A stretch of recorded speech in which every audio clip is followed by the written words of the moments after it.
Hey guys, tonight we're going back to the autumn of 1928 and to a young married couple named Glen and Bessie Hyde who set out to run the wildest river in America on a wooden boat and were never seen alive again.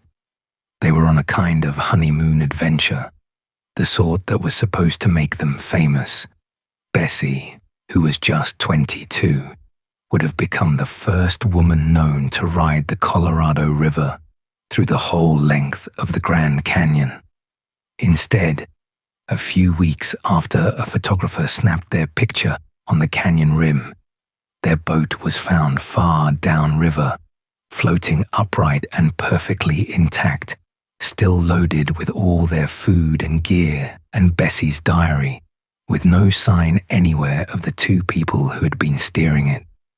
Before we settle in for this one, take a moment to like the video and subscribe, but only if you genuinely find value in what we do here. There is no pressure and no guilt. Thank you, truly, for the case suggestions that keep finding their way to us. We are also now on Spotify, so the link is in the description if you would rather listen there while you drift off tonight. Now dim those lights and get comfortable. This is a long one, and Glen and Bessie's story deserves to be heard slowly and carefully. He was a lean, capable Idaho farmer who had run rivers before and believed he could run this one. She was a bright, restless young woman from West Virginia who wrote poetry and wanted to see the world, and who had married him that spring after meeting him on a ship. They were young and in love and a little reckless, and they went into the canyon together with the whole rest of their lives supposedly ahead of them. Have you ever wondered what it is about an empty boat, found drifting and undisturbed, that unsettles us more than almost anything else? A wreck we could understand. A capsized hull, a broken oar, a body on a sandbar. These would be terrible, but legible. What the searchers found instead was worse in its way. A boat that looked as though its passengers had stepped off it a moment ago and would be right back. Except that they never came back. Not that day, not that year, not in the long century since. To understand how the Hydes came to leave that boat behind, we have to start with who they were, and with the strange, ambitious dream that carried them onto the river in the first place. Glen Rollin Hyde was born in the last days of the 19th century, in 1898, and he grew into exactly the kind of man that time and place produced. He farmed near Twin Falls, in southern Idaho, in the wide sagebrush country where the Snake River cuts its deep canyons, and he was, by the standards of his world, an experienced riverman. He had run the rough water of Idaho's rivers in a sweep scow, a particular kind of flat boat steered by long oars called sweeps, and he had come away from those trips confident in his own skill. Glen was practical, physically capable, a little stubborn, the sort of man who looked at a hard thing and believed he was equal to it. That confidence was one of his best qualities. It may also, in the end, have been the thing that killed him. Glen's river education had come on the hard, cold rivers of the Northwest, where the sweep scow was a working boat, not a toy. In that country, big flat scows were used to haul freight and supplies down rough rivers, steered by boatmen who learned to read white water the practical way by running it with a load and a deadline. Glen had spent time on those rivers, including the fierce canyons of Idaho, and he had earned a genuine competence there. He was not a dreamer with no idea what he was attempting. He was a real riverman who had handled real white water, and that is exactly why his confidence was so persuasive, to himself and to Bessie both. He had run hard rivers and come home. Why not this one? The trouble, which is clear in hindsight and was much harder to see at the time, is that the Grand Canyon is not simply a harder version of the Idaho rivers. It is a different category of water altogether. Bigger, colder, more sustained, more unforgiving, with rapids that dwarf almost anything else on the continent. Glen's experience was real, but it was experience of a different river, and it may have given him a confidence that did not fully transfer. To be fair, that is one of the oldest ways that capable people come to grief in wild country, by carrying skill earned in one place into another place that plays by harsher rules. Glen was good. He simply may not have been good enough for where he was going, and the gap between those two things is exactly where the danger lived. Bessie Louise Haley was born in the final week of 1905 in Parkersburg, West Virginia, and she was cut from very different cloth. She was artistic, drawn to poetry and painting, restless in the way that bright young women often were in an age that offered them so few outlets for it. She had already lived more life than her years suggested. She had been married once before and divorced, which in 1920s America was no small thing, a mark that set a young woman apart and not in a way society forgave easily. Bessie was, by every description, a free spirit, a bit of a bohemian, someone reaching for a larger and more vivid life than the one she'd been handed. And in 1927, on a ship bound for Los Angeles, that reaching brought her into the path of a quiet Idaho farmer named Glen. Think about the meeting itself for a moment, because it has the shape of a story someone would invent.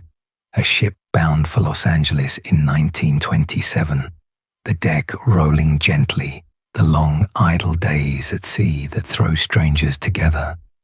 A quiet, capable farmer from the sagebrush country of Idaho, and a restless, artistic young divorcee from West Virginia. Two people who by every ordinary measure should never have crossed paths, finding themselves on the same vessel, striking up the kind of conversation that ocean voyages seem designed to produce. Whatever passed between them on that ship, it was enough. By the following spring, they were married. Two lives from opposite ends of the country and opposite ends of temperament braided suddenly together. We do not know exactly how they fell for each other, only that they did, quickly and completely. What we can say is that each of them seems to have offered the other something they were missing. Glen, the practical riverman, gained a spark of adventure and imagination. A wife who dreamed in a bigger register than the farm allowed. Bessie, the restless artist, gained a doorway into exactly the larger, wilder life she had been reaching for. A husband who could actually take her down untamed rivers and into wild country most people only read about. To be fair, we are reconstructing here, reading backward from the little we know, but the trip they planned together tells you something real about the marriage. This was not a couple content to settle into a quiet house. This was a pairing of two hungers, his for achievement and hers for experience, and the Grand Canyon was the place where those two hungers met and became a single reckless, shining plan. And so, in the first year of their marriage, they poured themselves into it. Glen built the boat. They gathered their supplies and made their way to Green River. They studied, as best they could, what lay ahead, and they told themselves, as the confident young do, that they were equal to it. Everything about that year was forward motion. Two people building toward a future they were certain would be extraordinary, which is to say, the tragedy is not only that they died, but that they died at the very beginning, with the marriage still new and the dream still bright and the whole imagined life still ahead of them, unlived. There is something almost cinematic about it. A chance meeting on an ocean liner, a farmer and a poet, two people from opposite ends of the country and opposite ends of temperament, finding in each other something they had each been missing. They married in the spring of 1928, in April, only months after they met. It was fast, the way such things sometimes are when two people are both a little lonely and a little hungry for adventure, and when neither of them wants to talk themselves out of the thing they have decided to want. By the time the leaves turned that year, Glen and Bessie were husband and wife, and they were dreaming together of something big. It is worth pausing on how new the marriage still was when they pushed off onto the river. They had married in the spring and launched in the autumn, which means the great river trip was, in a real sense, their honeymoon, the shared adventure with which they would begin their life together. Most couples begin with something gentler, a house, a quiet season of settling in. Glen and Bessie began by throwing themselves into one of the most dangerous undertakings in the country, side by side, with everything to prove and everything to gain. There is something both romantic and heartbreaking in that, in two people so eager to make their marriage extraordinary that they staked it, from the very first months, on a river that had killed people more experienced than they were. Picture the life they must have imagined, waiting on the other side of the canyon. They would emerge at the far end as celebrities of a kind.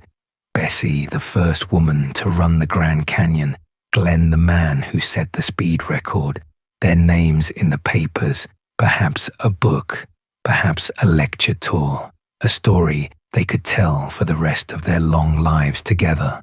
They were not just running a river. They were launching a marriage and a shared future in the boldest way they could conceive of. That is the dream that went into the water with them at Green River, and it is the dream that the cold rapids of the lower canyon quietly erased, along with the two people who carried it. The dream was the Colorado River, and it was audacious. In 1928, running the whole length of the Grand Canyon by boat was still a rare and dangerous feat, accomplished by only a handful of expeditions since John Wesley Powell first descended it decades before. The river through the canyon was a chain of enormous rapids, some of the most powerful whitewater in North America, and it had already killed men who tried it. Glen looked at that river and saw a chance to make a name. He would run it fast, faster than anyone had, and set a speed record. And Bessie, at his side, would become the first woman known to have ridden the Colorado through the Grand Canyon from end to end, her name written into the history of the river forever.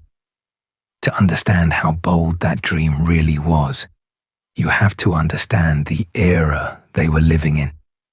The first known passage of the Grand Canyon by boat had come only in 1869, when the one-armed explorer, John Wesley Powell, led a harrowing expedition down the unknown river, losing men and boats along the way and emerging half-starved at the other end.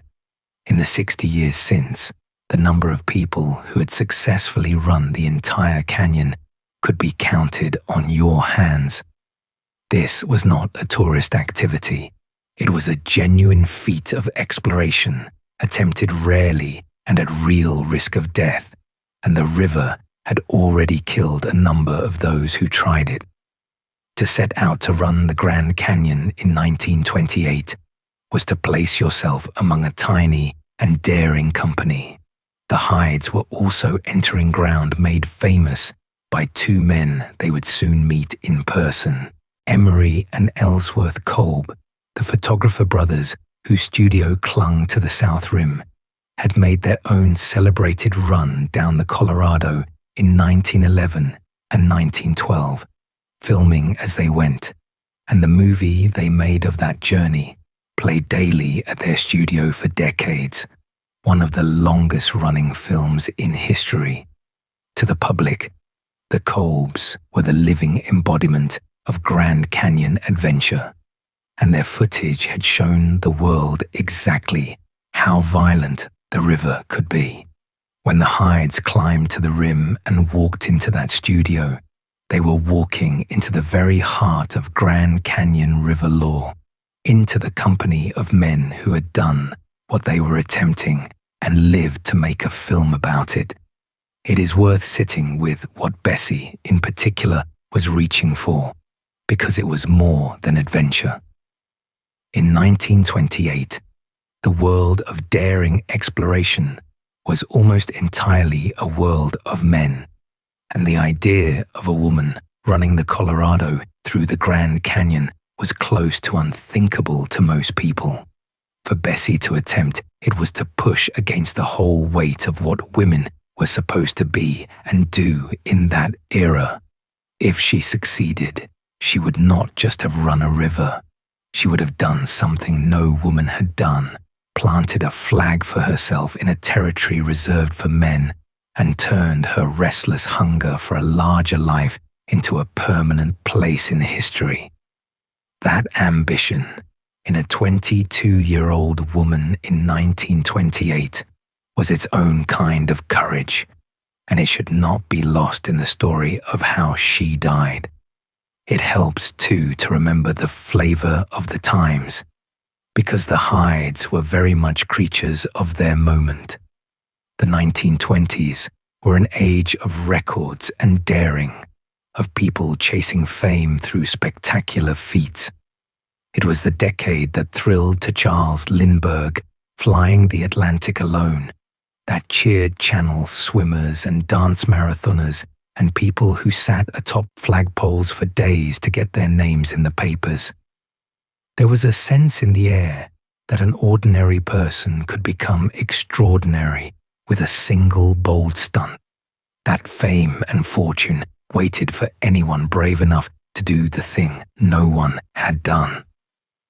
A speed record down the Colorado, a bride who became the first woman to run the Grand Canyon, a story to sell to the newspapers and the lecture circuit. All of it fit the spirit of the decade perfectly. Seen in that light, the Hydes' plan was not madness so much as ambition, dressed in the costume of the era. They were doing what the Times told bright, hungry young people to do, which was to bet big on a daring feat and trust it to lift them out of ordinary life. Glen even reportedly hoped to capitalize on the trip afterward, to turn the adventure into a paying story, a book perhaps, or appearances telling of their conquest of the river, which is to say, they were not reckless fools with a death wish. They were a young couple reading the same cultural script millions of others read in that decade, the script that said fortune favored the bold. The difference is only that their bold gamble, unlike the flagpole sitters, was played out on a river that does not care about fame and does not offer second takes. Have you ever wondered what pulls two ordinary people towards something so obviously dangerous, when a quiet life was right there for the taking? For Glen, it was ambition and confidence, the belief that his skill made the risk manageable. For Bessie, it seems to have been something deeper and harder to name, a hunger to be more than the circumstances of her life had allowed, to do a thing no woman had done, to turn her restlessness into a kind of immortality. To be fair, they were not fools. They knew the river was dangerous. They simply believed, as the young and the in love so often do, that the danger was something that happened to other people, and that they would be the exception. The canyon does not deal in exceptions.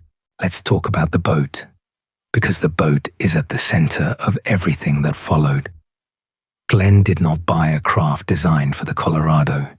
He built one, a 20-foot wooden sweep scow, constructed at Green River in Utah, where they would begin. A sweep scow is a large, flat-bottomed, blunt boat, almost like a floating wooden box, and it is not rowed in the ordinary way. Instead, it is steered by two long sweep oars, one at the bow and one at the stern, which the boatman uses to pull the heavy craft left or right across the current. It was the kind of boat Glen knew from the Idaho rivers, and he trusted it.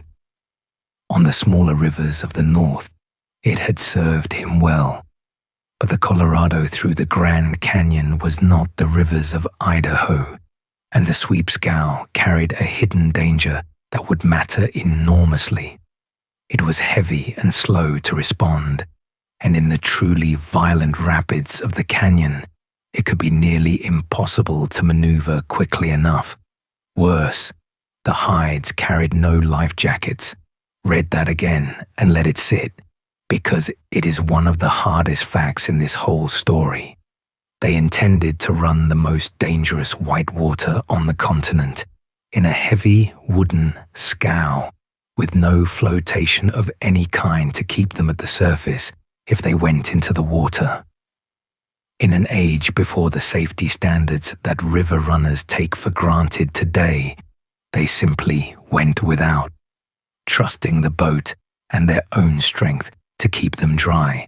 The choice matters so much because of what a sweep scow does and does not do well. In the relatively forgiving water Glen knew from Idaho, the scow's weight and its long sweeps gave a skilled boatman real control, letting him pull the craft across the current to line up a safe run.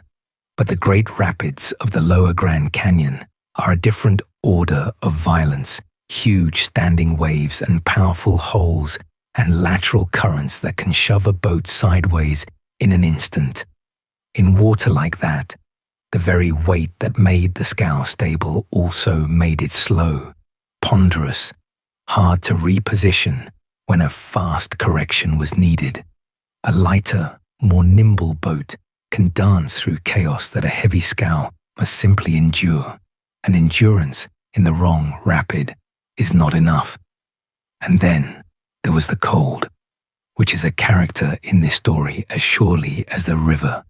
By late November and early December, deep in the canyon, the Colorado runs frigid, its temperature not far above freezing.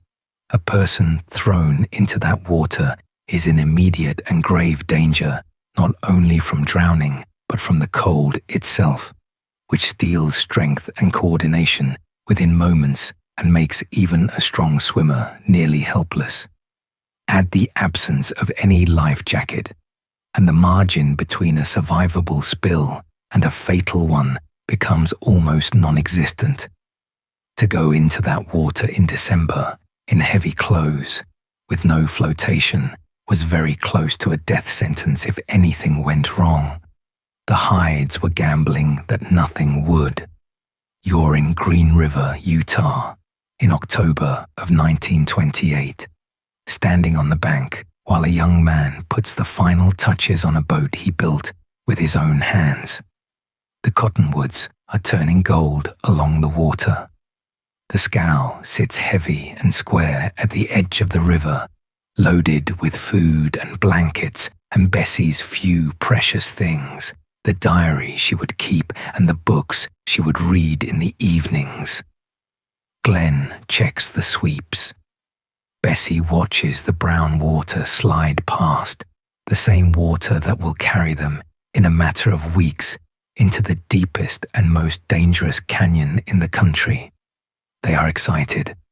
They are, perhaps, a little nervous, and they have no real idea, standing there in the autumn light, that one of them has already seen their last birthday, and that neither will see another spring. On the 20th of October, 1928, Glen and Bessie pushed the heavy scow into the current at Green River and began. The first stretch of their journey carried them down through Cataract Canyon, a section of the Colorado infamous in its own right for a chain of steep and dangerous rapids. This was their proving ground, and it was not gentle. Somewhere in those early weeks, in one of the rapids, Glen was thrown from the boat and had to be pulled back aboard, a near miss that should have spoken loudly about the risk they were running with no life jackets. To be fair, near misses have a way of feeling afterward, like proof of safety rather than danger, evidence that you survived rather than a warning that next time you might not. They kept going. Cataract Canyon, that first great test, is a place that rivermen still speak of with respect. It is a stretch of the Colorado above the Grand Canyon proper, a chain of rapids packed close together, where the river drops hard and fast through a narrow gorge, and in the high, cold water of late autumn, it is a serious and dangerous run. For the Hydes, it was the crucible that would either prove their plan or break it. They came through it, which tells you that Glen's boatmanship was real, and that the heavy scow could, in fact, be driven through violent water. But it also used them up, days of cold and soaking and heavy labor at the sweeps, the kind of ordeal that hardens some couples and frays others. By the time they left Cataract Canyon behind, they had already survived more than most people ever will, and the Grand Canyon itself still lay entirely ahead of them. You're in the depths of Cataract Canyon in late October, and the river is a cold brown fury between walls of red rock. The scow bucks and slews in the current as Glen hauls on the sweeps, throwing his whole body into turning the heavy boat away from the rocks. Bessie holds on, soaked and shivering, as the canyon throws rapid after rapid at them. There is beauty here, the immense stone, the autumn sky far above, but there is very little comfort and no safety at all. This is the honeymoon they chose, and it is magnificent and brutal in the same breath. Every mile they survive builds their confidence a little higher, and confidence on this river is a currency that can be spent all the way down to nothing before you realize it is gone. The days on the river were long and cold and physically brutal. October gave way to November, and the canyon walls rose higher and higher around them as they moved deeper into the earth, the water growing colder, the nights longer, the work of steering the scow more exhausting with every mile. Bessie kept her diary through it all, recording the passage in her own hand, and Glen drove them onward, mindful of his speed record, pushing to make good time down the river. It was, in its way, a genuine adventure and a genuine ordeal at once, the honeymoon they had chosen, beautiful and grueling in equal measure, the two of them alone together in one of the most remote places on the continent. There are hints, in the accounts that survive, that the strain of the trip had begun to press on them by the time they neared the heart of the canyon. Long expeditions in hard country test any relationship, and a heavy scow, cold water, and mounting fatigue would test a new marriage more than most. Glen was reportedly eager to finish, focused on the record and the miles. Bessie, some later said, seemed more subdued, more aware perhaps of the danger, though we should be careful here, because much of what we think we know about her state of mind was written down long after the fact by people building a story. This is a place where we have to be especially honest, because the temptation to read the marriage as troubled is strong, and the evidence for it is thin. Later tellings of the case, hungry for a motive to feed the murder theories, have often painted the Hydes' final weeks as tense, even frightening, with Bessie unhappy or afraid and Glen impatient and hard. But most of that is reconstruction, built backward from the disappearance by people who already suspected a dark ending and went looking for signs of it. A hard, cold, exhausting river trip strains anyone, and a new marriage tested by weeks of danger and discomfort would naturally have its difficult moments. That is not the same as a marriage turning deadly. To take the ordinary strain of a brutal expedition and inflate it into a motive for murder is exactly the kind of unfair leap this channel tries not to make. What we can say fairly is gentler and more human. Glen and Bessie were two people under real pressure, cold and tired and far from help, chasing a goal that mattered enormously to them. And it would be strange if there had been no friction at all.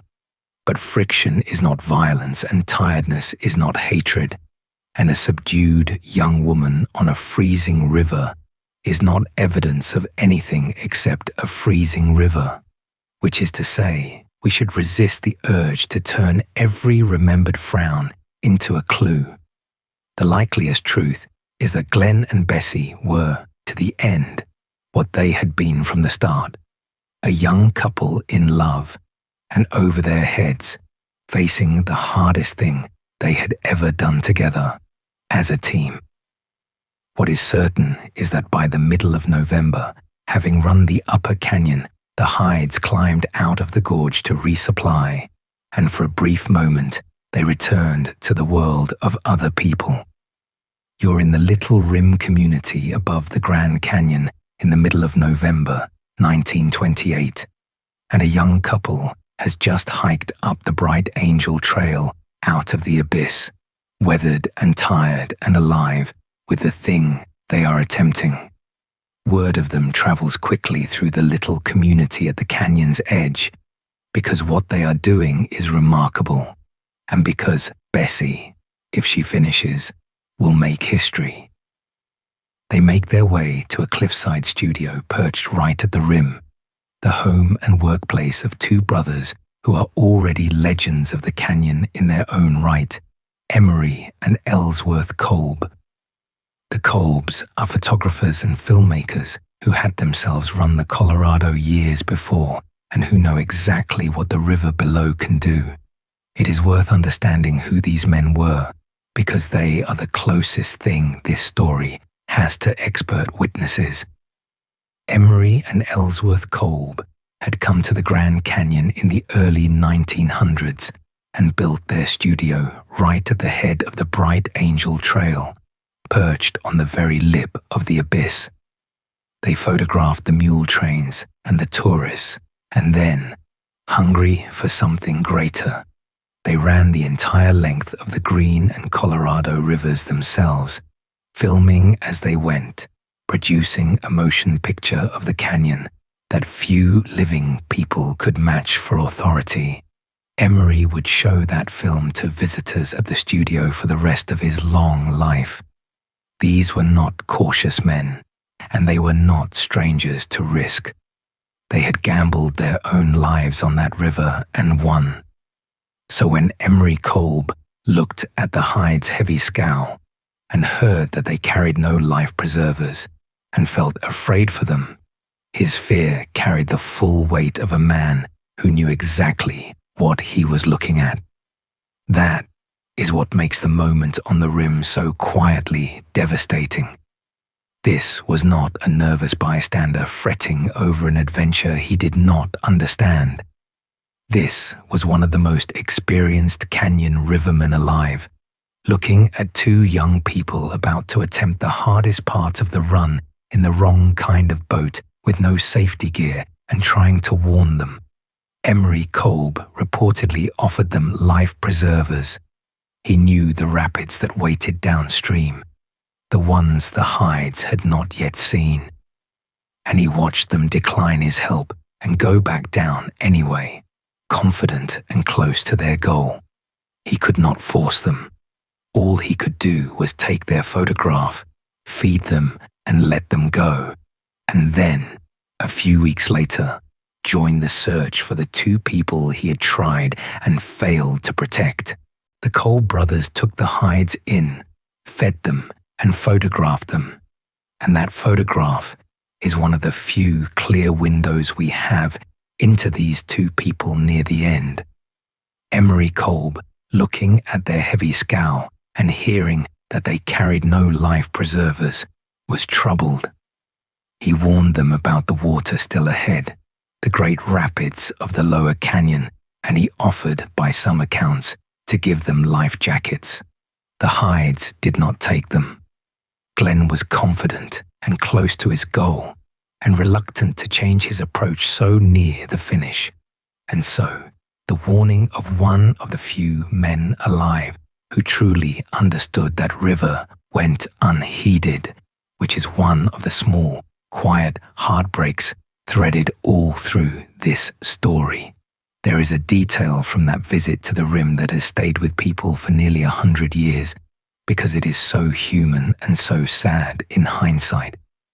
The Kolbs had a daughter, and at some point, Bessie, worn from weeks on the river in rough clothes and heavy boots, looked at the girl's neat shoes or at a woman's proper footwear and said something to the effect that she wondered if she would ever wear pretty shoes again. It was an offhand remark, the kind anyone might make a young woman tired of the trail and longing for a small ordinary comfort. But knowing what came after, it lands like a premonition, a passing wish from a person who did not know how little time she had left and who would, in fact, never wear pretty shoes or anything else again. Before they went back down, one more person entered the story briefly. A young man named Adolphe Sutro, adventurous and curious, joined the Hydes for a short stretch as they returned to the river, riding a little way with them in the scow and taking photographs before he climbed back out of the canyon. Sutro would turn out to be the last outsider to see Glen and Bessie Hyde alive. There is a particular weight that settles on a person who happens to be the last to see someone before they vanish, and Adolphe Sutro carried it. He had ridden a little way down the river with them, an eager young man tasting a bit of their adventure, taking photographs, sharing a stretch of the journey. Then he climbed out of the canyon and went back to his ordinary life, and the Hydes went on without him, and he became, forever after, a small, permanent footnote in their story, the final, friendly face they saw. The photographs he took on that short ride are among the last images of the couple, two people very much alive, still moving toward their goal, with the worst of the river, as it turned out, still ahead of them. Imagine being Sutro in the weeks that followed, hearing that the couple he had ridden with had not come out, that the search had found only their boat. He had been right there with them, close enough to photograph, close enough to feel the cold spray and hear their voices. And then he had walked away up the trail, while they continued down toward whatever was waiting. There is no blame in that. He could not have known, and he could not have helped. But it is the kind of thing that stays with a person, the memory of an ordinary goodbye that turned out to be a final one. To be fair, the whole story is full of such moments. The warning not taken, the offer of life jackets declined, the last photograph on the rim. The Hyde's disappearance is stitched together from small, ordinary partings that only became unbearable in hindsight, when the people who lived them realized they had been goodbyes. When he left them and hiked back up to the rim, the couple continued on downstream, back into the deep canyon, back onto the cold November river, alone again. It was around the 18th of November. After that, there was only the diary, the camera, and the silence of the gorge. You're in the inner gorge of the Grand Canyon in late November, at the bottom of a mile of stone, and it is one of the loneliest places a person can be.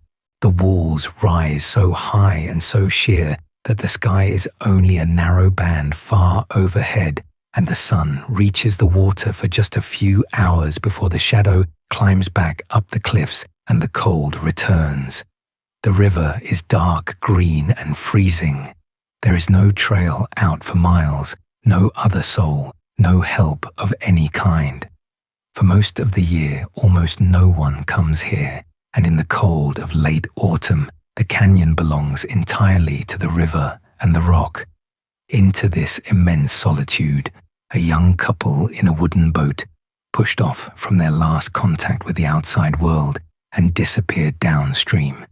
Two small, warm human lives inside a stone cathedral that did not know or care that they were there.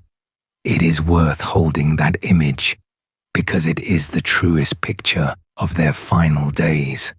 Not a ghost story, not a murder, just two people utterly alone in one of the most remote and beautiful and dangerous places on the continent, driving a heavy boat through cold water toward a finish line they could almost see. Whatever fear or joy or exhaustion they felt in those last days, they felt it in total isolation, with only each other for company. When the end came, there was no one to see it and no one to help, only the canyon and the river and the two of them. That solitude is part of what makes the story ache. They were as alone as two people can be, and they met whatever came in that aloneness, together. What happened after Sutro left them can only be reconstructed from the two silent witnesses the couple carried with them, Bessie's diary and Glen's camera.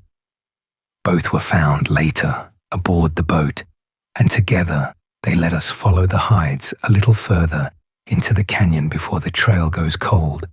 The camera, when its film was eventually developed, held photographs that traced their progress downstream, the last of them taken near River Mile 165, on or about the 27th of November. The diary carried them a few days further still. Bessie's final entry was dated the 30th of November. After that, her handwriting simply stops, and the record of their lives ends in the middle of a river trip that was supposed to have a triumphant finish. There is something almost unbearably intimate about those surviving records, the diary and the photographs, precisely because the people who made them did not know they were making a last testament. The photographs, when the film was developed, showed ordinary moments, the boat, the river, the canyon walls, the two of them going about the daily business of the expedition, images taken by a young couple who fully expected to develop the film themselves and laugh over the pictures at home. The diary was the same, a working record kept by a woman with every intention of finishing her trip and her story. Neither was written for us. Both became, without anyone meaning them to, the final trace of two lives. To read a diary that stops on the 30th of November, knowing what the blank pages after it mean, is a particular kind of sorrow. Bessie did not write a farewell. She wrote the small practical notes of a river journey, the miles made, the rapids run, the plans for the days ahead. And then the days ahead simply did not come. Have you ever wondered what it would be to hold the last ordinary words a person ever wrote? Words that were never meant to be last, that break off not with drama, but with the quiet of a life interrupted mid-thought. That is what the searchers recovered from the boat. Not answers, just the unfinished record of two people who believed, right up to the final entry, that they had a future. It is worth remembering that Bessie was, at heart, a writer, because it changes how you hear that diary. She wrote poetry. She had the sensibility of someone who paid attention to the world and tried to set it down in words, someone for whom language was a way of being alive more fully, a young woman like that, keeping a journal on the most dramatic adventure of her life, was not merely logging miles. She was witnessing, recording, making meaning of the enormous thing she was living through. We do not have grand literary passages from those final weeks, only the practical notes of a hard trip, but behind even the plainest of them was a mind that noticed and cared and wanted to remember. That is part of what was lost when the river took Bessie. Not just a life, but a voice. The particular way she might have written about the canyon and the river and the marriage and the years she never got. She wanted to see the world and put it into words, and she was 22, and she was only at the very beginning. Have you ever wondered what she might have written if she had come out the other end of the canyon as she planned, the first woman to run it, with a story burning in her to tell? We will never read it. The poems she did not write, the account of the trip she did not finish, the whole body of work a long life might have produced, all of it went into the cold water with her. The diary that stops on the 30th of November is not just a clue. It is the last page of a writer who was silenced far too soon. From the evidence in the boat, investigators later pieced together roughly how far the Hydes had gotten. They had run deep into the lower canyon, past most of the Great Rapids, and had reached the vicinity of Diamond Creek around River Mile 226, which is well downstream, closer to the end of the canyon than to its beginning. Bessie's diary noted that they had cleared the rapid at mile 231, one of the last serious pieces of white water standing between them and calmer water. They were, in other words, agonizingly close to finishing. They had run almost the entire Grand Canyon. Only a short stretch of river remained between them and the success they had risked everything for. You're in the lower Grand Canyon, on the cold Colorado, in the last days of November, 1928, and the couple in the heavy scow is tired and cold, but very nearly home. The canyon walls here are dark and immense, the water green and frigid with the coming of winter, the light short and thin so far down inside the earth. Glen works the sweeps. Bessie sits among their gear, perhaps thinking of the pretty shoes, perhaps thinking of the fame that is almost within reach, perhaps only thinking of getting warm and dry at last. They have run almost the whole terrible length of it. They have survived Cataract Canyon and the Great Rapids and the cold, and there is every reason on this particular afternoon to believe they are going to make it. And then, somewhere past mile 231, something goes wrong, and the record simply ends.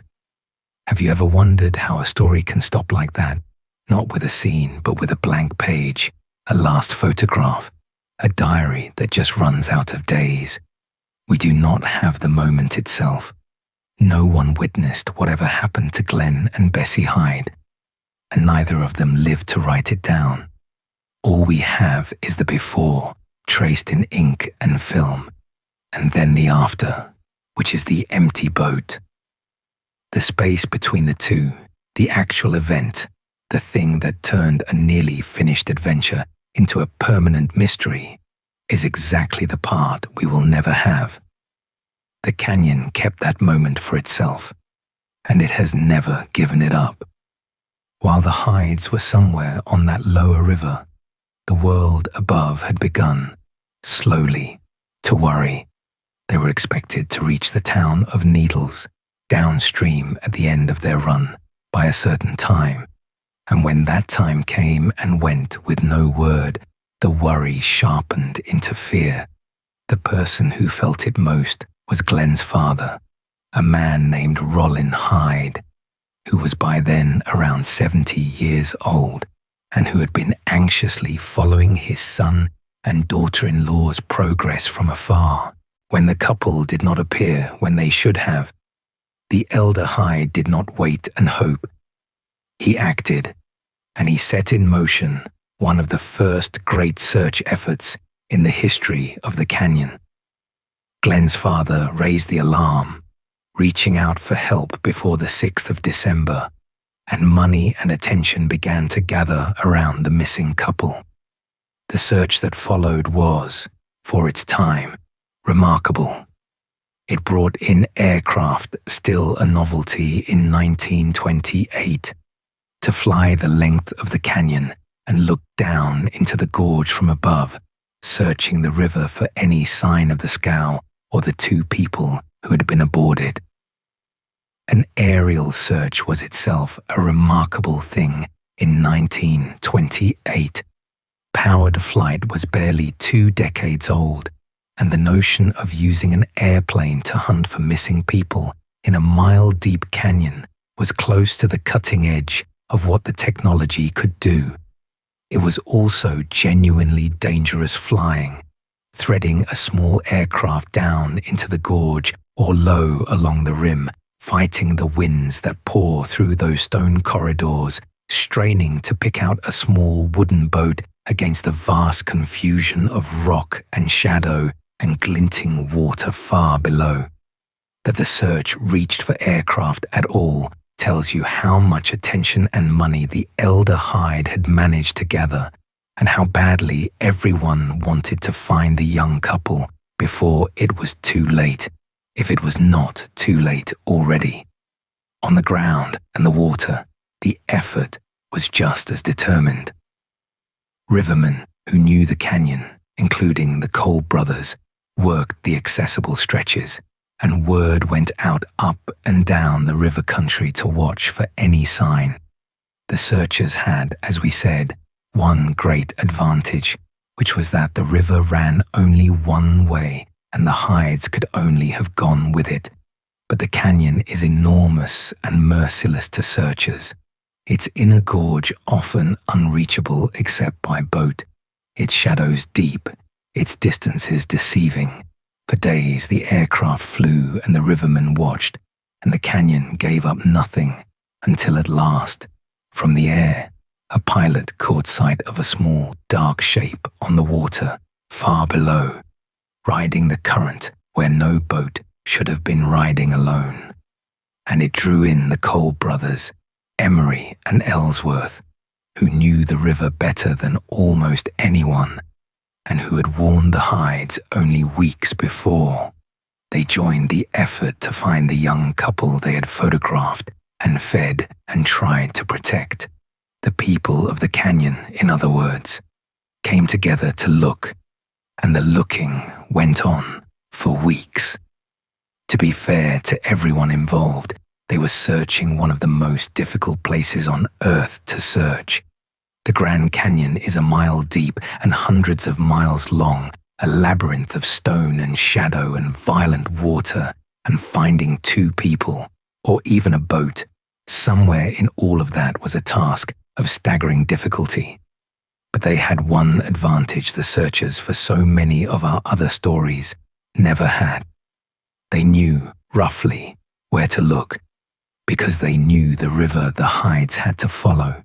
There was only one current, and it ran only one way, and whatever had become of Glen and Bessie, the river would have carried the evidence downstream along that single, inevitable line.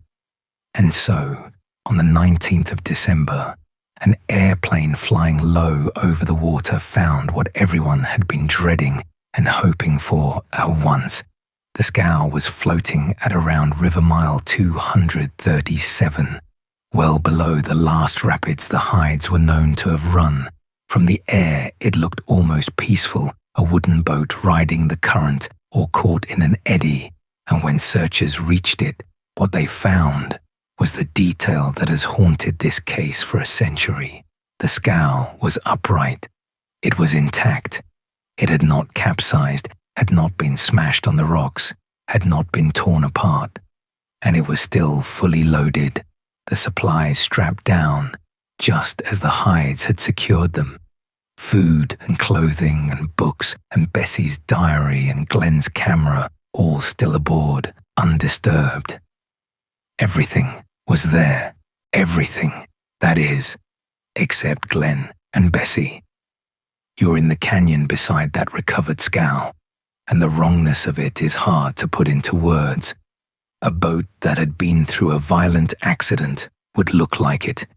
It would be broken, or overturned, or emptied by the water.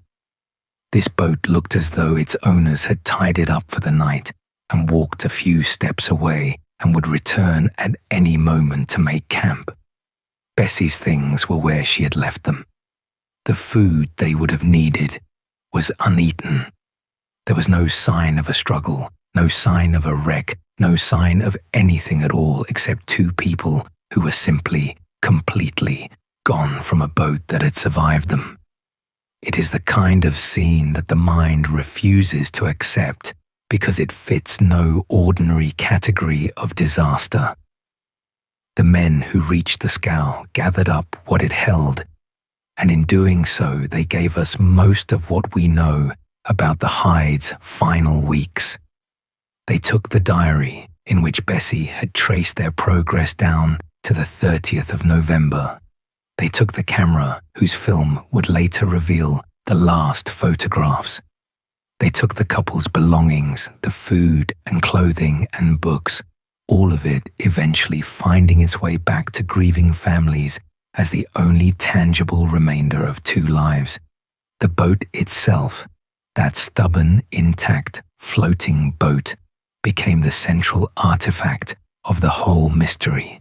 The thing everyone would picture for 100 years when they thought of Glen and Bessie Hyde.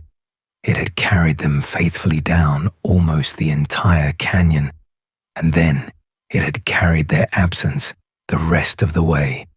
There is a quiet horror in a boat that outlasts its passengers so completely, and the searchers felt it.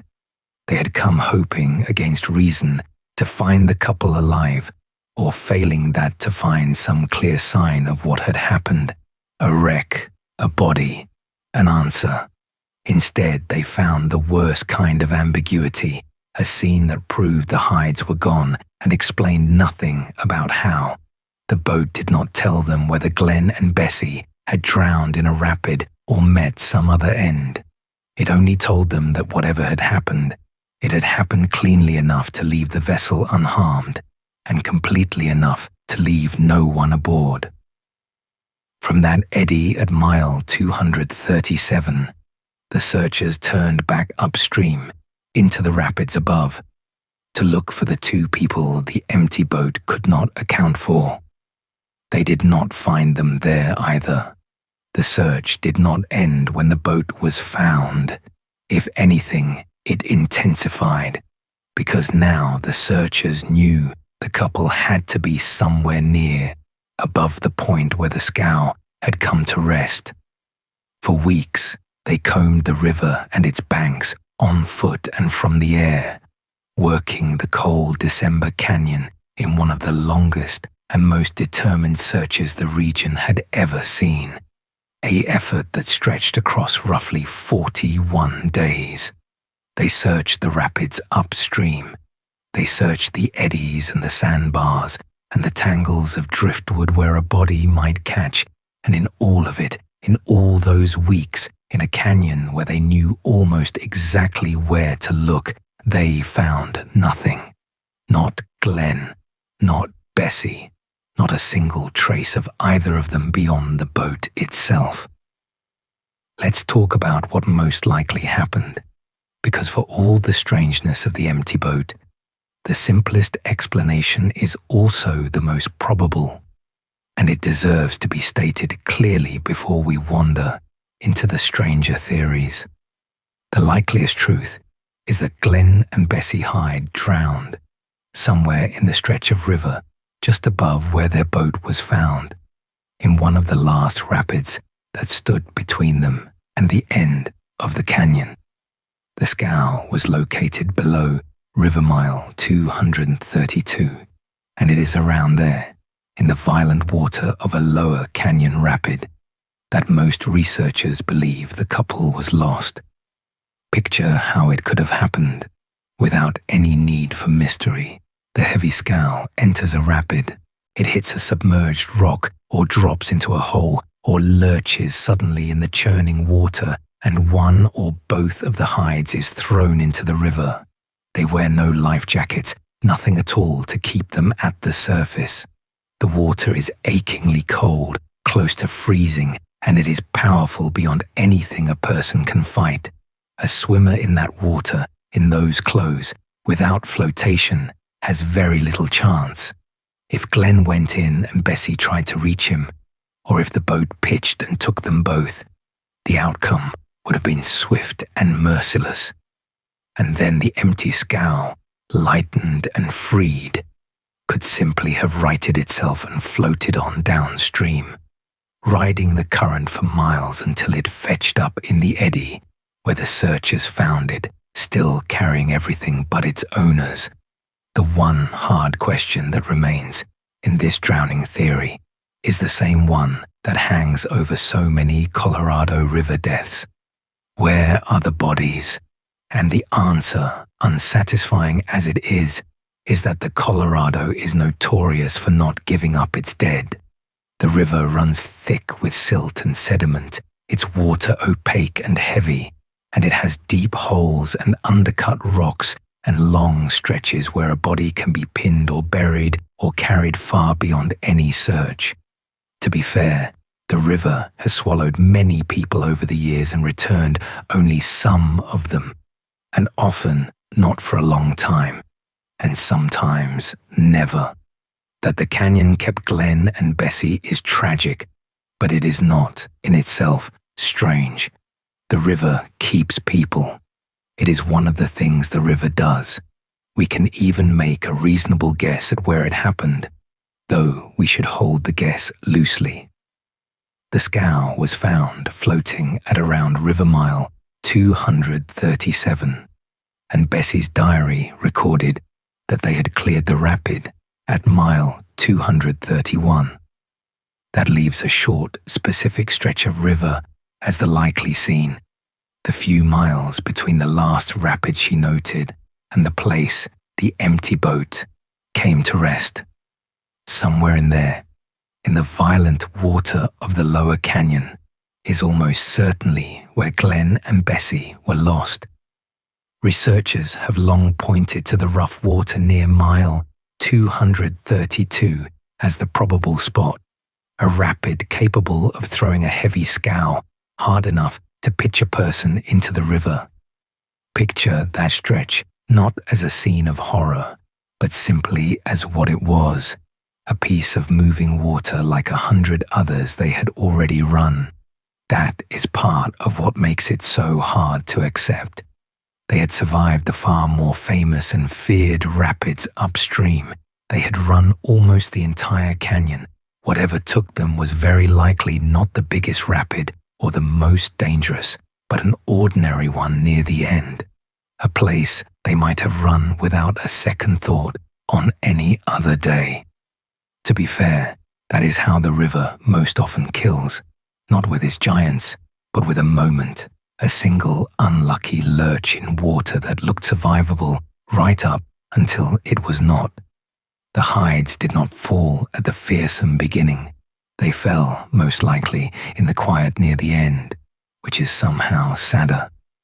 The Hydes were not the first the Colorado had taken, and they would not be the last.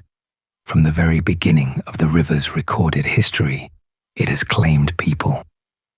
On Powell's pioneering expedition in 1869, 3 men left the party near the end, climbed out of the canyon to escape the river they had come to fear, and were never seen again, lost somewhere on the rim country above. In the decades since, the Colorado has drowned prospectors and boatmen and adventurers, some of whom were found and many of whom were not. The river runs heavy with silt, deep and cold and powerful, and it has a long habit of keeping what it takes. To place the Hydes in that lineage is not to diminish their story, but to understand it.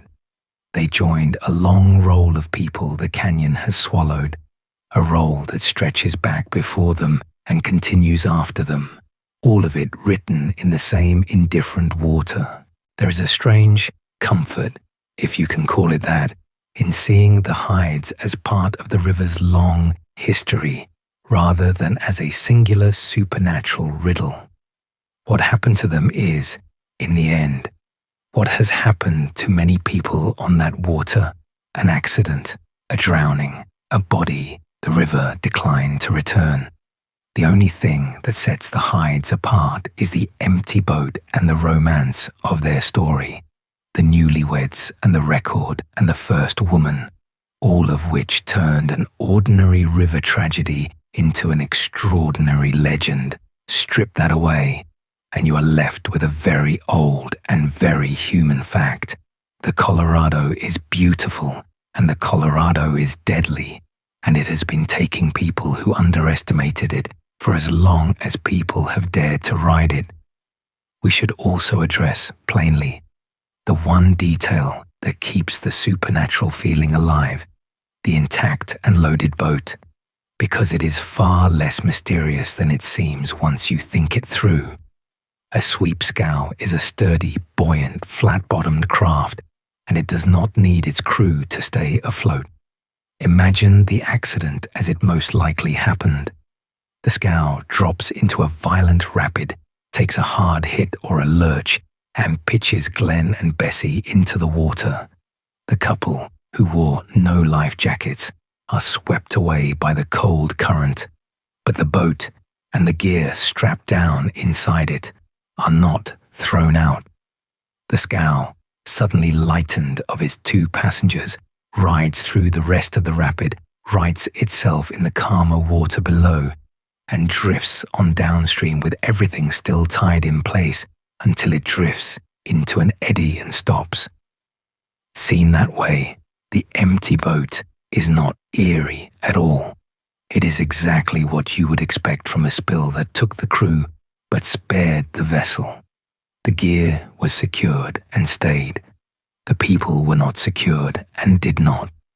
To be fair, we cannot prove that is what happened because no one saw it, but it fits the physics of the situation perfectly, and it requires no ghost and no murder and no secret survival to explain.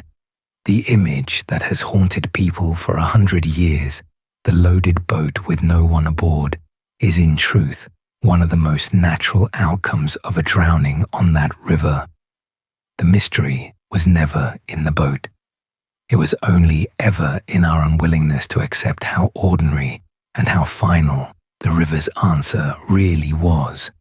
And yet the drowning theory, for all its plausibility, has never fully satisfied everyone. And the reason is that intact and loaded boat. Something in us resists the idea that 2 people simply washed away and left their vessel floating serenely behind them, with the coffee still packed. So over the decades, other stories grew up around the Hydes, stranger and more dramatic, and the most enduring of them is the idea that Bessie did not drown at all, that she survived the canyon and walked out and lived a long, secret life under another name. It is a romantic notion, and it refuses to die, and we should look at it honestly, because it is a real part of this case, even if the evidence for it is thin. The most famous version of that story arrived in 1971, more than 40 years after the disappearance.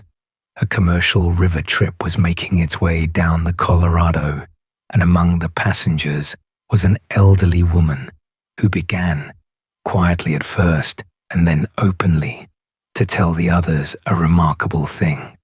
She said that she was Bessie Hyde. She said that she and Glen had quarreled bitterly on that trip long ago, that the marriage had turned dark, and that she had killed him, stabbed him, and climbed out of the canyon on her own, disappearing into a new identity and a new life. She told it calmly, as though unburdening herself of an old secret, and to the people on that raft it was electrifying.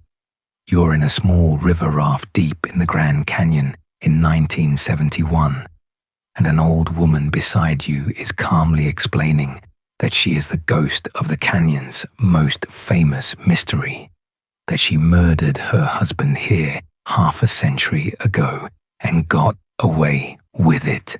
It is the kind of moment that could make you believe almost anything. But when the story was later examined, it fell apart. The woman was identified as someone else entirely, a person with a documented life of her own, by some accounts a retired professor with a taste for provocation who was not Bessie Hyde and never had been. Her confession, dramatic as it was, appears to have been a fiction, a story told for effect to a captive audience in the very place where the legend was born. It was not a solved case. It was a performance.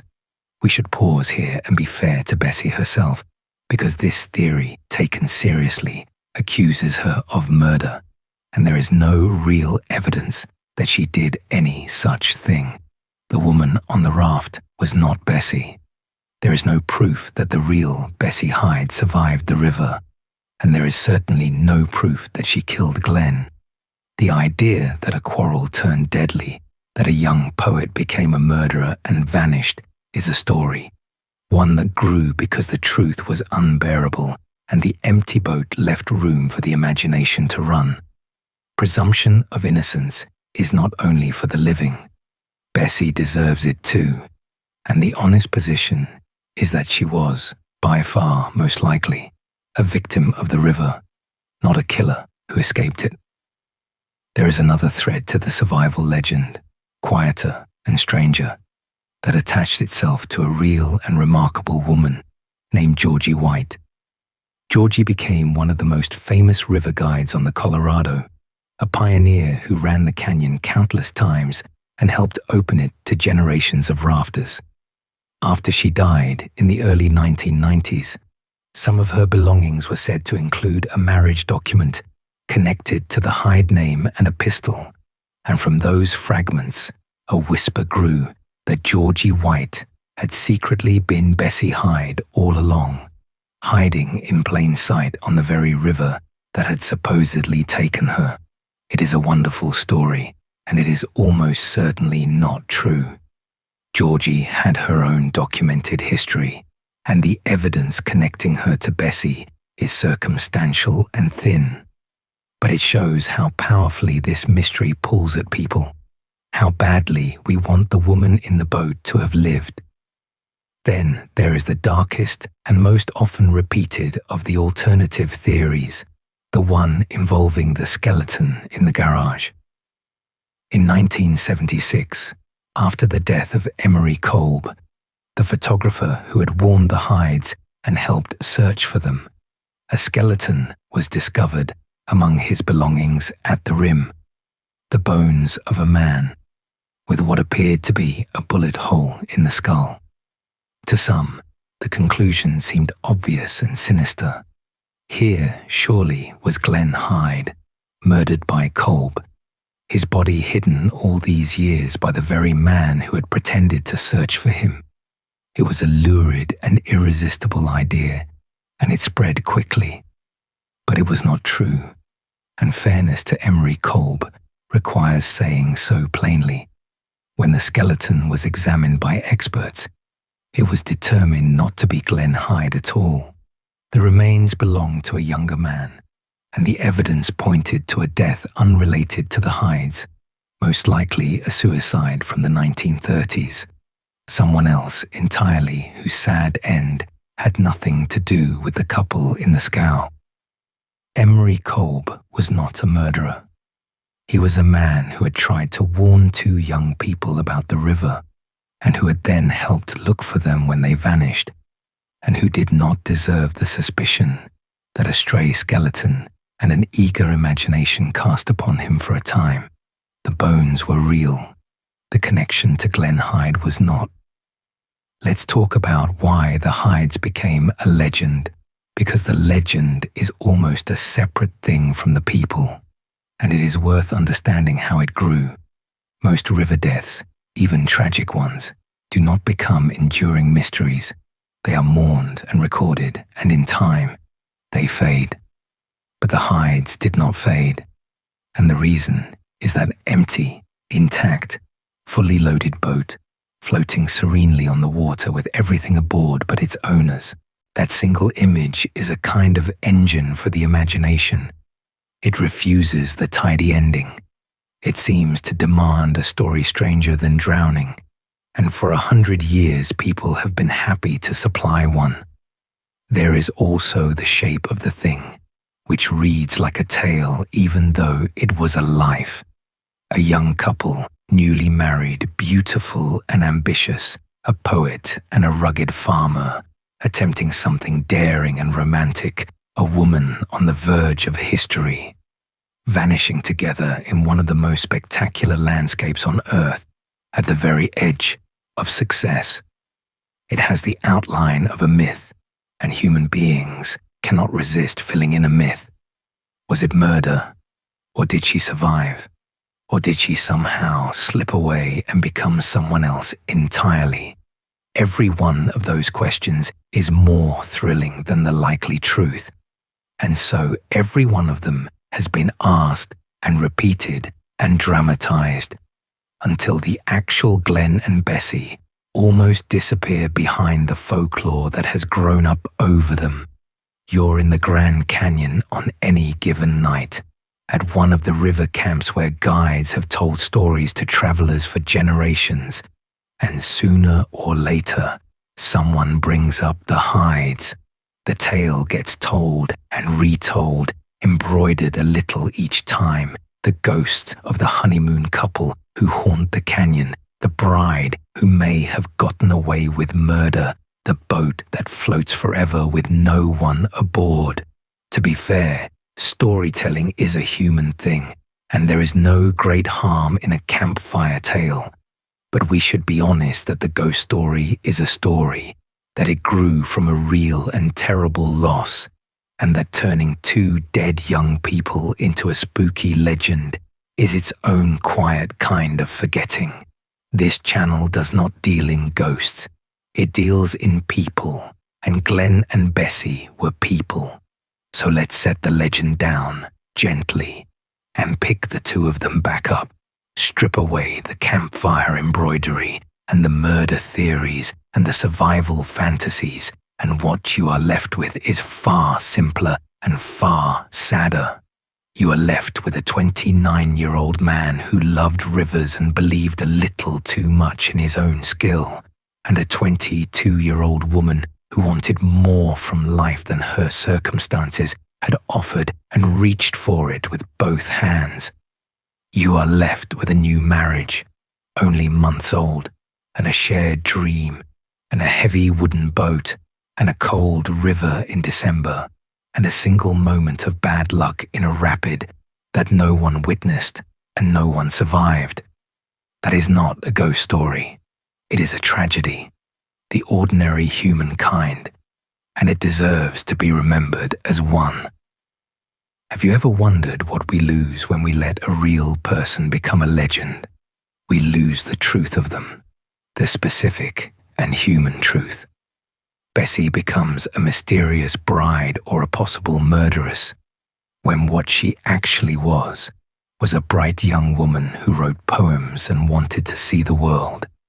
Glen becomes a doomed adventurer or a murder victim in a garage, when what he actually was a capable, stubborn, hopeful young man who built a boat with his own hands and believed he could ride it into history. The legend is more exciting, but the people are more true. And it is the people, not the legend, that we owe our attention to tonight. Have you ever wondered why this particular loss, out of the many the canyon has caused, is the one we keep telling? Part of it, as we have said, is the empty boat, that unforgettable image. But part of it is something about ourselves. We are drawn to disappearances in a way we are not drawn to ordinary deaths, because a disappearance leaves the door open and an open door invites us in. We get to wonder, to theorize, to imagine ourselves solving the thing that stumped everyone else. There is a pleasure in that, a real one, and there is no great shame in it, as long as we remember what sits at the bottom of the mystery we are enjoying, which is two dead young people and the families who grieve them. That is the line this channel tries to walk, and it is worth naming out loud. It is possible to find a mystery fascinating and still hold the people inside it with tenderness. It is possible to sit with the puzzle of the empty boat and never once forget that Glen and Bessie were not a puzzle to themselves, but a husband and wife who wanted to live. The stories we tell on these long nights are not true crime entertainment in the cheap sense, or at least we try not to let them be.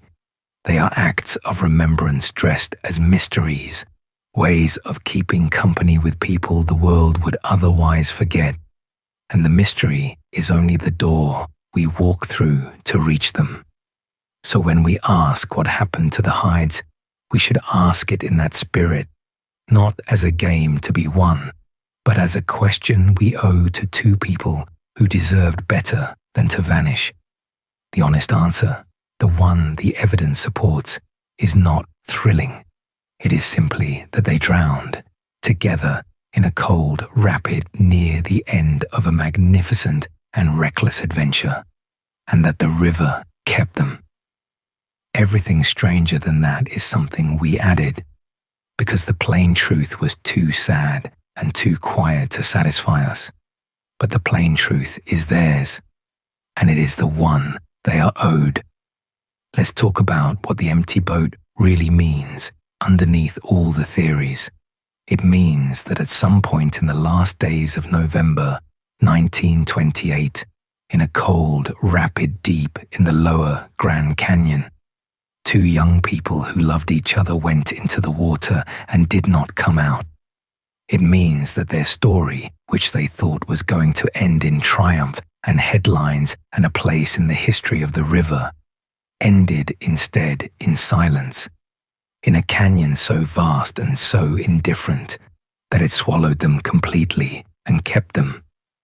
And it means that everyone who loved them, most of all Glen's father, was left with exactly what the searchers found, a boat full of belongings and an absence where two people should have been. That absence is the real subject of this story, not the mystery of it, but the grief of it. Somewhere there was a young woman's family in West Virginia, and a father in Idaho, and friends who had wished the couple well, and all of them were left with the same impossible thing, a loss they could not even fully confirm, because there were no bodies, no graves, nothing to bury or mourn over, except a boat and a diary that ended mid-sentence. The Colorado did not only take Glen and Bessie, it took, from the people who loved them, even the ordinary comfort of a proper goodbye, which is to say, the cruelty of this case is not in its mystery, it is in its completeness, the totality with which the river erased two lives and left the living nothing to hold. Consider what an ambiguous loss meant in 1928, in a world without instant communication, without the forensic tools we now take for granted, without any of the ways we have since invented to find and identify the missing. The families could not track a phone or test a strand of hair or scan a database. They could only wait, in Idaho and in West Virginia, for letters and telegrams and newspaper reports, for word that the search had found something, anything, and the word, when it finally came, was the worst kind, which is no word at all. The boat had been found. The couple had not. There was nothing to send home, nothing to bury, nothing to end the waiting cleanly. The families were left to grieve in the dark across a whole continent, with only a boat full of belongings to prove that Glen and Bessie had ever been on that river at all. That is a particular flavor of 1920s tragedy, the disappearance that could not be resolved because the tools to resolve it did not yet exist. Today, a case like the Hydes might yield more. A body recovered downstream, remains identified years later, some fragment of certainty. In their era, the river closed over them, and that was simply the end, final and total and unexplained. The people who loved them had to learn to live with an absence shaped exactly like two people, and to do it without the small mercy of a grave. It is one of the quietest and heaviest costs of the whole story, and it belongs to the living as much as the dead. Let's talk about the ones who are left behind, because their grief is the part of this story that the legend always skips. Glen's father, Rollin Hyde, had thrown everything into finding his son and daughter-in-law. He had raised the alarm, funded the search, brought in aircraft and rivermen, and refused to give up while there was any reasonable hope. When the search finally wound down after those roughly 41 days, having found the boat and nothing else, he was left in the worst position a parent can occupy, knowing his child was almost certainly dead, and yet never being given the body, the certainty, the ending that would let him truly grieve. By some accounts, he could not quite let go, and clung for a long time to the faint hope that somehow, somewhere, they had survived. That refusal to give up is one of the most human parts of the whole story, and one of the saddest. A father is not built to accept the disappearance of his son without a body, without a grave, without the terrible finality that at least lets grief begin. And so the elder Hyde lived in the same country of ambiguous loss that we have visited in other stories, the country where you cannot fully mourn because you cannot fully know. He had done everything a father could do. He had raised the alarm, spent his money, summoned aircraft and rivermen, searched until searching was no longer possible. And still, the river gave him nothing to bury, nothing to hold, nothing but a boat full of his sons and his daughter-in-law's belongings, and a silence that would last the rest of his life. The empty place spread outward from there into two families, in Idaho and in West Virginia, who had sent their young people off on an adventure and would never get them back.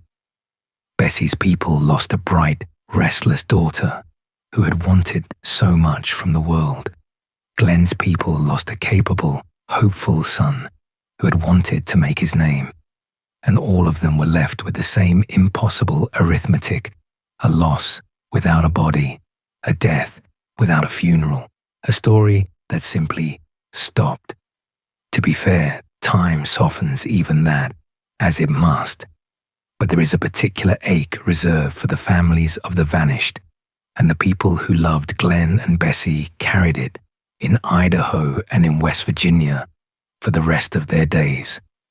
You're in the Rim community at the Grand Canyon in the years after 1928, and life at the canyon goes on the way it always does. The tourists come and go. The Cole brothers keep making their photographs and showing their films. The river runs on far below, green and cold and endless, carrying its rafts and its secrets down through the gorge. And somewhere in Idaho, an aging father lives with the empty place his son and Bessie used to fill. And somewhere in West Virginia, a family lives with the same absence. and the canyon that took them keeps its silence, beautiful and complete, offering nothing back. That is the true aftermath of this story, not a ghost on a raft, but ordinary people carrying an extraordinary loss for the rest of their lives. The Hyde's disappearance took its place in the long history of the Colorado River, one more name in the roll of people the canyon has claimed, and yet their story never settled into the ordinary sadness of the others. It became, instead, the great romantic mystery of the river, told and retold, written into books and articles and documentaries, argued over by rivermen and historians for 100 years. To be fair, part of that endurance is a kind of tribute. The Hydes are remembered when so many are forgotten, but part of it is the myth-making we have already talked about, the transformation of two real people into a legend, and there is a cost to that, a way in which being remembered as a mystery is also a way of not quite being remembered as yourself. Bessie never got her place in history the way she wanted it, as the first woman to run the Colorado through the Grand Canyon. That honor would go to others in the years that followed, women who ran the river and lived to tell it, and Bessie's name is attached instead to the mystery of her death rather than the achievement of her life. There is something painful in that, in a young woman who reached so hard for a particular kind of immortality and received a different and darker kind instead. She wanted to be remembered for what she did. She is remembered mostly for how she vanished, and the least we can do tonight is remember the wanting, the ambition, and the courage of a 22-year-old who tried to write her name onto one of the wildest rivers on Earth. Nearly 100 years have passed now since Glen and Bessie pushed off at Green River, and the strange truth is that they are more present in the culture of the canyon today than almost anyone else the river has taken. Their names are known to river guides and historians and armchair mystery lovers who were born half a century after they died. Books have been written, films have been made, and every season new travelers hear the tale for the first time somewhere on the water. In a way, the Hydes did achieve a kind of immortality, just not the one they were reaching for. They wanted to be famous for conquering the river. Instead, they became famous for the way it conquered them, and their names have outlasted almost everyone who was alive when they vanished. There is a bitter irony in that, and also, if you look at it gently, a small mercy. Bessie wanted her name to endure, and it has. Glen wanted to be remembered for a great feat on the river, and he is remembered on the river still. It is not the memory either of them chose, and it came at the unbearable price of their lives. But they are not forgotten, and forgetting is the fate of almost everyone. A century on, people who never knew them still speak their names with something like tenderness, still wonder about them, still care what happened to two young people in a wooden boat in 1928. That caring carried across 100 years by strangers is not nothing. It may be the closest thing to the immortality they wanted that the river was ever going to allow. Have you ever wondered what Glen and Bessie would make of the century of storytelling that has followed them, the theories and the legends and the ghost tales told at the river camps? I suspect they would be bewildered by most of it, and perhaps a little hurt to find themselves turned into a mystery instead of a marriage. They were not symbols. They were two specific people who loved each other and made a bold, foolish, hopeful choice and paid for it with everything, which is to say, the kindest thing we can do with their story is to hold on to the human center of it, the two of them together in the boat alive and cold and nearly finished before the rapid that no one saw. There is one more chapter worth telling because it is the closest anyone has come to truly understanding what the Hydes went through, and it did not involve a theory at all. Decades after the disappearance, a Grand Canyon river guide and writer named Brad Dimmock became fascinated by the case, and he did something that no armchair theorist ever had. He spent 2 years digging through the archives, following every clue and lead across the continent, and then he went further still. He built a replica of the Hyde's sweep scow, a faithful copy of that archaic wooden boat, and he ran it through the Grand Canyon himself, with his own wife aboard, to feel firsthand what Glen and Bessie had felt on that same water. He put the result into a book called Sunk Without a Sound, which remains the definitive account of the case. What Dimmock learned by rebuilding the boat and running the river was not a solution, but an understanding, which is arguably more valuable. He felt in his own arms how the heavy scow handled, how it lumbered through the rapids, how much strength and nerve it took to drive it down that water. He and his wife experienced, in a small and controlled way, the cold and the labor and the fear that the Hydes lived with for weeks. And having done all of that, having gotten closer to Glen and Bessie than perhaps anyone since, Dimmock did not emerge with a tidy answer.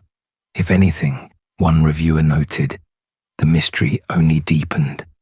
He came away with a profound respect for what the couple had attempted and a clear-eyed sense of how easily and how quietly that river could have taken them. Have you ever wondered what it means that the most thorough investigation of this case ended not in a solution, but in deeper respect for the mystery? To be fair, that is often how the honest ones end. Dimmock did not need to invent a murder or a secret survival to make the story matter. He found the truth to be sufficient and terrible and human. 2 young people in a hard boat on a cold river doing something magnificent and dangerous, lost in an instant that no one witnessed and no research could ever recover.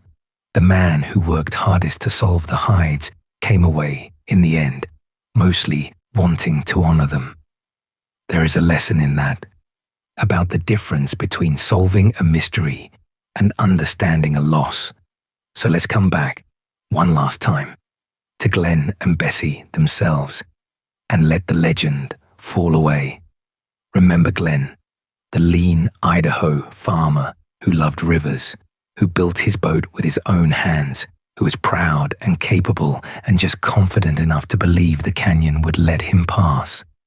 Remember Bessie, the poet from West Virginia, restless and bright and brave, who married a riverman she met on a ship and went with him into the deepest canyon on the continent because she wanted her life to be larger than it was. Remember that they were young and in love, and that the last clear image we have of them is a photograph on the rim. 2 tired, hopeful people near the end of a great adventure, with no idea how little time was left. Tonight, as you think about Glen and Bessie Hyde's story, try not to remember them as the ghosts of the canyon, or as a murder mystery, or as an empty boat floating on the water. Remember them as a young husband and wife who chased a dream together and were lost together in a cold rapid on a beautiful, merciless river, almost within sight of the finish.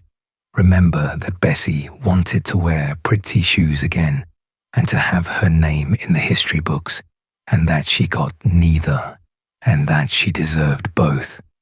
And remember that behind every legend of the Grand Canyon, there were, once, 2 real people in a wooden boat, holding on to each other and to the whole bright future they believed was waiting just downstream.